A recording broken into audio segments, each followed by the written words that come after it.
You want to know what this guy's about. So Zacchaeus is a short guy, and there's a crowd. He can't see Jesus You because mean he's height? What do they call that now? What's the politically correct term? Height vertically challenged or vertically vertically challenged. challenged? Okay, there you go. Yeah, so he's got to find some other way to be able to get eyes on Jesus. So what this guy does, he runs down the road a little bit, finds a tree, and climbs it. I just want to point out how absurd this is. You have a grown man in the middle of a really big city climbing a tree. And I forgot to mention, we are told two things about Zach here. One is that he's short, and two is that he is a chief tax collector. Yeah, big guy. He's a rich guy. Yeah, that's the other thing. Very wealthy. And this is in what town? Jericho. Jericho, right. Which, by the way, they say is the world's first town. Really? Yeah, they've got a sign there that says the world's first town. That's a big claim. Yeah, really. So I thought it was a Garden of Eden. I just picture this in your mind. This is one of the most absurd scenes in the Bible. You have a very short, very rich man up a tree. And then Jesus walks underneath, looks up, and says, Zach, I'm hanging out with you today. Like, that's just funny. It is. That's the dealio. It's the dealio. Yeah, you're hanging out with me tonight. Yep. So Zach scrambles down this tree. He is just stoked. He is over the moon, which is not what I would expect. I would be so embarrassed right now. And If you were Zach, if I was Zach, yeah. Jesus just called you out in a good way. But yeah, there's also this crowd who saw me, and I assume I'm wearing something nice. If I were rich, I would wear something nice every day. And Okay. I climbed a tree. All right. You reminded me of my grandmother who used to make sure your underwear is clean in case you have to go to the hospital. Valid. Valid, that's right. All right, go ahead. I'm sorry. You're good. So we have Zach and Jesus and this crowd around them. And the crowd is actually like, Jesus, you want to stay at that sinner's house? Just so judgmental. Because the thing about tax collectors is everybody hated them, except for other tax collectors. Because they were basically working for Rome and skimming money off the top. So they were stealing and traitors. So nobody really liked them. But okay, just point of interest though. Romans didn't pay them. They just collected money from them. Right. So you can't be a Roman and be that ignorant that how do they make a living? Well, they skim off the top. Well, I don't think the Romans really cared. They No. just wanted their tax money. Yeah, I would agree. Yeah. Do they get a tax bill in the mail every year like we just did last week?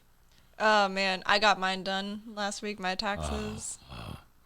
All right, go ahead. I'm sorry. Yeah, so we're pretty close to being done. Zach's response to this crowd's grumbling against him is, hey, Jesus, look, I give half of my stuff to the poor, and if I steal anything, I pay them back 4 times the amount. Super cool, right? This guy's Yeah. so excited to have Jesus and, like, be accountable for anything that he did. And Jesus's response to it, this is really quotable, by the way. He'll say, today salvation has come to this house because this guy is also a son of Abraham. Because the Son of Man, so Jesus, has come to seek and save that which was lost. It's so quotable. Yeah, I love absolutely. it. So my takeaway is all to do with just this last quote that Jesus throws in here.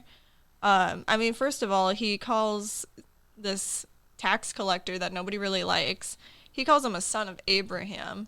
Now, throwback to way back in Genesis, God made a promise to Abraham saying, hey, I'm going to bless you forever and ever and ever. And so the fact that Jesus is calling Zach out for being a son of Abraham, he's basically saying you're qualified to be blessed. Despite like your occupation, despite what people think of you, God is going to bless you. And then, I mean, the second part of that, Jesus came to seek and save the lost. That is just so amazing to hear from whatever place you're at right now. That's a nice thing to hear. Yeah. I had never heard or didn't realize that Jesus said something about him being the son of Abraham. Sorry, I just never. Once again, you read something over and over, and I missed that. Maybe it was the what do they call it? The book that I read, the translation. Yeah, the translation makes a difference. All right, so here's my little story. In 2016, That's so long ago. 5 years. 5 years. Okay.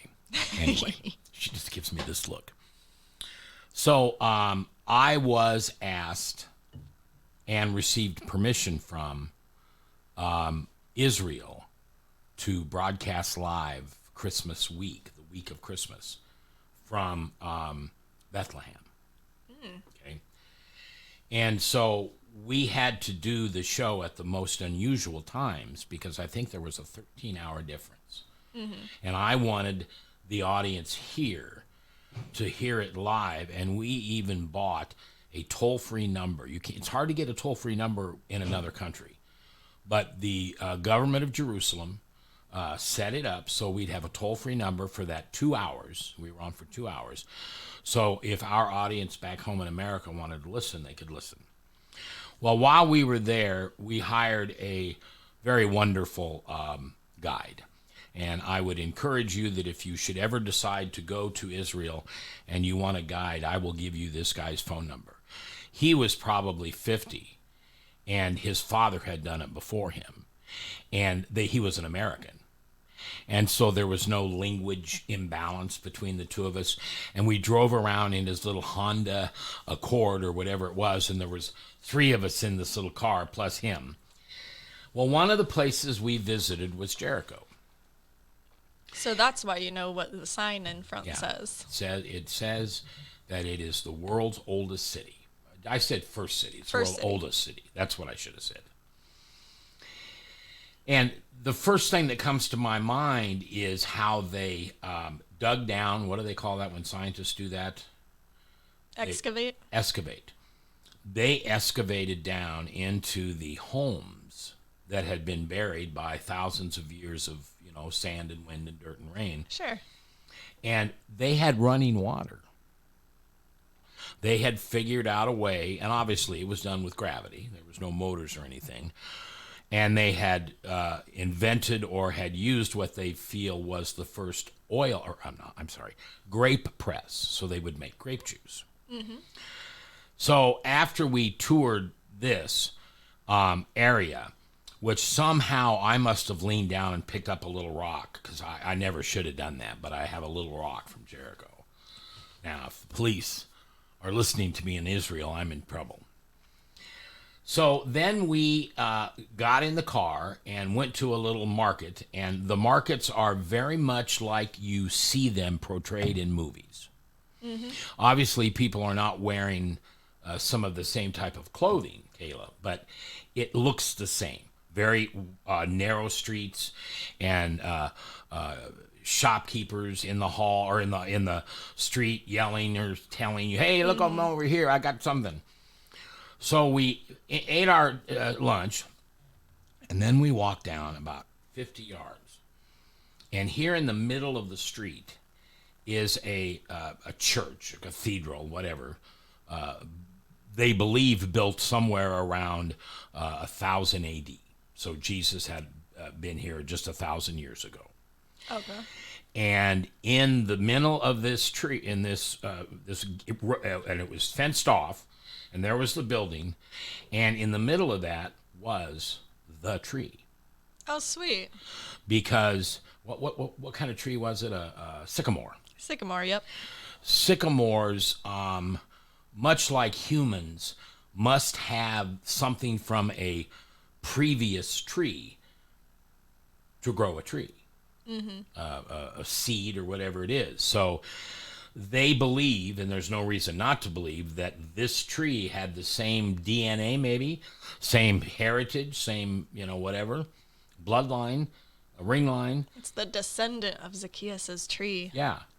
And one of the interesting things about going to the Holy Land, and I would encourage you to somehow make that happen in your life, because it will forevermore change the relationship you have with Christ, and also some of the words and the stories in the Bible. I mean, I can picture that tree. You tell the story of Zacchaeus, and I can see that tree where he was. Now, back to the Bible story that you told. This is just my slant on it, okay? And you kind of hinted on it. Jesus is walking down a road that he's not familiar with a whole bunch of people following him, which isn't the most usual thing for him. And out of the clear blue, he calls out this little man. What did we used to say? Wee little man was he? Yeah. A wee little man was he. Called his name, knew his name, and invited himself over for dinner that night.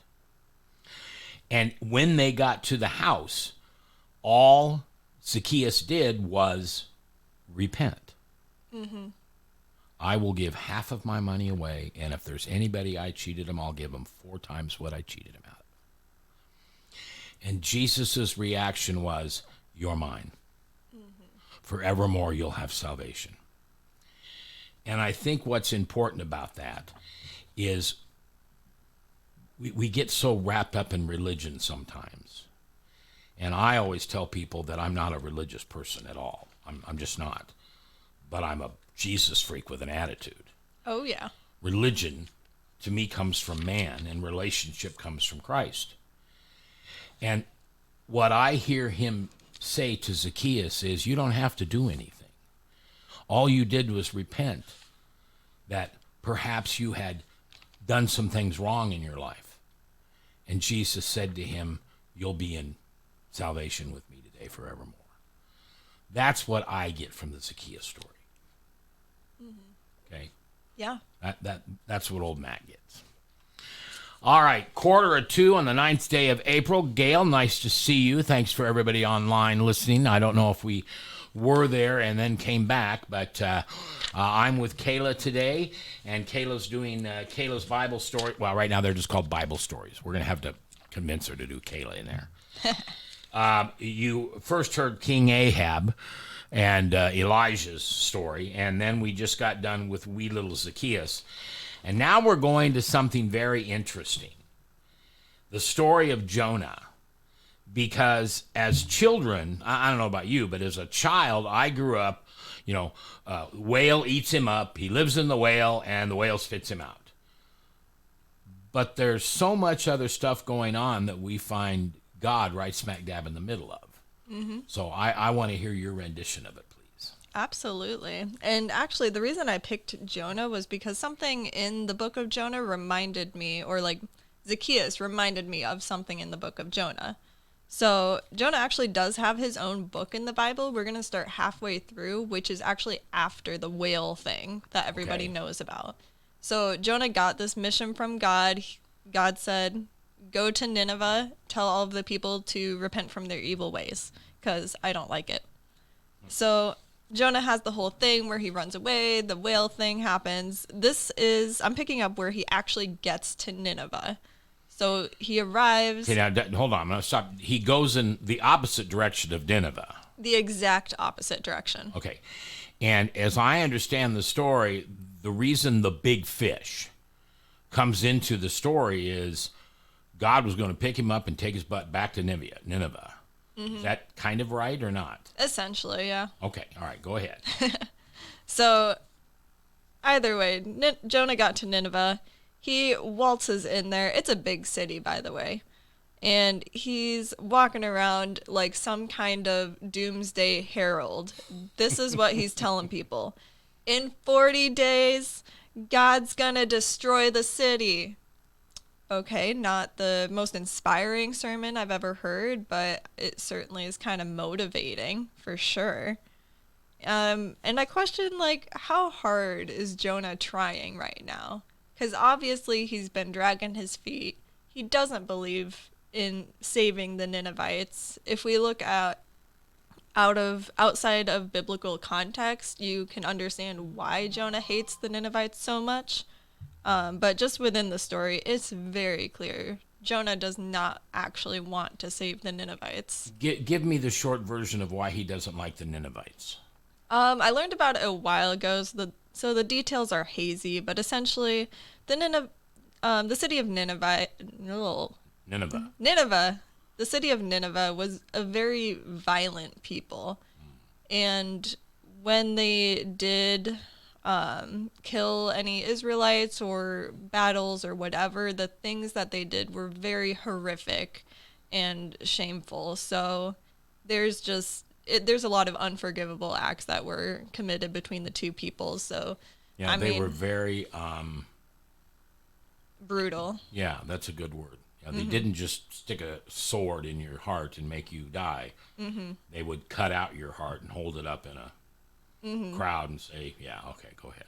Yeah. So these are the people Jonah is ministering to. People he hates, people he fears, presumably. But he goes and gives this sermon. He pieces out of the city, says, "Hey, I did my work." He goes and gets a front row seat because he is settling down to watch the destruction of Nineveh By God. by God. And did God tell Jonah how he was going to destroy the city? Not that I know of, Okay. unless you know something. Nope, I don't. I don't. I mean, usually the way God destroyed things was, quite frankly, any way he wanted. You know, Sodom and Gomorrah, weren't they just boom, they were gone? I mean, it was like they edited out the film and the city was gone. The land was there, but the people in the city were gone. Just poof. I'm not sure about that. I think in the Bible it's just by angel power. Okay, well, that's God power for Mac. Yeah. All right. Yeah. So anyway, Jonah did his thing. He did the You know bare why minimum. you know why you and I see that differently? Because see, I'm a father, and therefore I feel like I would choose the father. You are an angel, and so you are choosing the beautiful young angel to do God's work. That's the reason. I knew it. Exactly. I knew it. All right, go ahead. So, all right, Jonah has just done the bare minimum to go on this God mission. He's done. The people of Nineveh have a response which is very similar to Zacchaeus's that we learned about earlier. When they came face to face with this God message, they immediately repented. Word of Jonah got to the king of Nineveh. He immediately changes his ways. He puts out a proclamation to everybody saying, "Pray to God. We've got to stop what we're doing. Stop the violence. Stop the evil that we're doing. And maybe God will show mercy and forgive us." So he gets, like, the king gets the whole city in on this, and everybody is on board. They do an entire 180 turn, and God sees this, and he's cool with Nineveh now. He's cool with Nineveh now. Well, so are we to believe that Nineveh had never heard this message from a prophet or from anyone else? They thought they were all cool and doing what was right? I think it's safe to assume, well, I don't want to say that. The way I read it, I'm not sure if anyone with the amount of authority Jonah had ever entered Nineveh with a message like this. Why did Jonah have so much, I'm going to use your word, authority? Because God sent him on the mission. So the Ninevites believed Jonah when he said God had sent him? Or there was something else there which was angelic or godlike that they would go, oh boy, this guy's serious. This is not Jonah talking. This is God talking through Jonah. I think there's a definite difference between someone who claims to be on a God mission and someone who actually is. We see that with the disciples and Jesus. The disciples struggled to cast out demons or perform miracles, and then Jesus waltzes up, and it's obviously clear who's got the power of God flowing through them. Mm-hmm. I think that's kind of the same thing that we're seeing in the story of Jonah. Even if we did have a God person enter Nineveh, which again is very unlikely based on their relationship with the whole city, I'm not sure if they had the amount of power and authority that Jonah has in this story, which is why it worked. I remember after Jesus first mugged me, and I didn't understand why the disciples, for instance, would be fishing on the seashore, and Jesus would just say, "Follow me," and when they would drop everything they were doing and follow him, kind of a Pied Piper's story. Mm-hmm. But then one day somebody told me that Jesus also says in the Bible that his sheep will know his voice. Yeah. Maybe that could be what the Ninevites heard. Mm-hmm.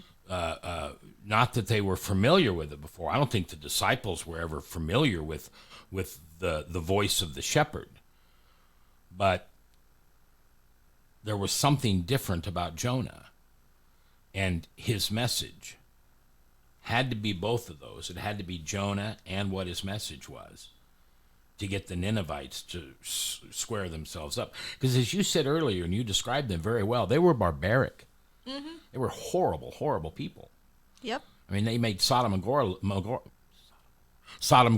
like Disneyland. I mean, they really did. Sodom and Gomorrah was a sinful place, but they didn't go out and kill people or start wars. The Ninevites, they just killed people for lunch. What do you want to do today? Oh, let's go kill some people. All right, there we go. Yeah. They were violent. They were brutal. They knew it. So your take on this, and I think you're right, is that, okay, well, let me ask you. So here we are in 2021. That's the year, correct. Right. And this was year what? 600, 700, 800 years before Christ? Something. It's towards the end of the Old Testament, at least. Okay. So what's the moral of the story that those of us who living right now should take home? By the way, we don't prepare for these questions and answers. This is all cold stuff. I mean, my takeaway is kind of the same inspiration again from Zacchaeus. We have two very different people. One's just an independent guy living in Jericho. One is an entire city worth of evilness. And both of them are able to do, again, a complete 180 when confronted with God and the expectations, the invitation to be on the right side of good and evil, light and darkness, right and wrong. Well, and I think you're exactly right. That was well said. I think also that when God wants to get your attention, he'll get your attention. Mm-hmm. Your will or lack of it will be insignificant. And kind of like you said, yeah, maybe it was the correct person to herald the message, but there was something within the message that the Ninevites knew was holy. Mm-hmm. It was from God. It's interesting because I think they were able to see past the messenger. Mm-hmm. Does that make sense? I would put it, they saw like something inside the messenger. Okay. I don't know about you, but just in my own life, there's a number of people, a very small number actually, where you can look at them and there's just some kind of power, some kind of love radiating off of them. Yeah. There's just something special about those types of people, and you can identify them pretty easily as people who have God with them. My grandma my grandma was the only one that ever knew anything about Jesus. So I always go back to my grandma. She would say that we do have a guardian angel. And that persona that you just described was the glow from the angel participating with Jonah. I like the idea of a glow. A glow, an aura. Yep. Yeah. Well, Kayla, thank you very much. We look forward to having you come back. I keep trying to think if there's a particular story I want you to tell. I thought the other day I wanted to hear the Bible story about Puff the Magic Dragon, and then I Googled it, and it wasn't a Bible story. Yeah, I mean, we don't have any cute songs about Puff the Magic Dragon that we sing in Sabbath school, at least. No, we don't. And do you know what Puff the Magic Dragon was really about? Dun, dun, dun, dun, dun. Yeah. Do you know what the message was? I think I do. Yeah. Or at least I know what it was joked about. Yeah, right. It was. That's what it was about. All right. And if you want to hear more of Kayla's stories, just come to Jordan Crossing Church. We start about 3:15, 3:30 every Sabbath. That's Saturdays. And many of those worship services are started with Kayla's Bible stories. And I just, I guess what I'm describing is the same thing I'm giving Jonah credit for. That the way you tell them is special. Thank and you. It is. And that comes from something inside of you, not the fact that you know how to read so well. I do know how to read pretty well, though, too.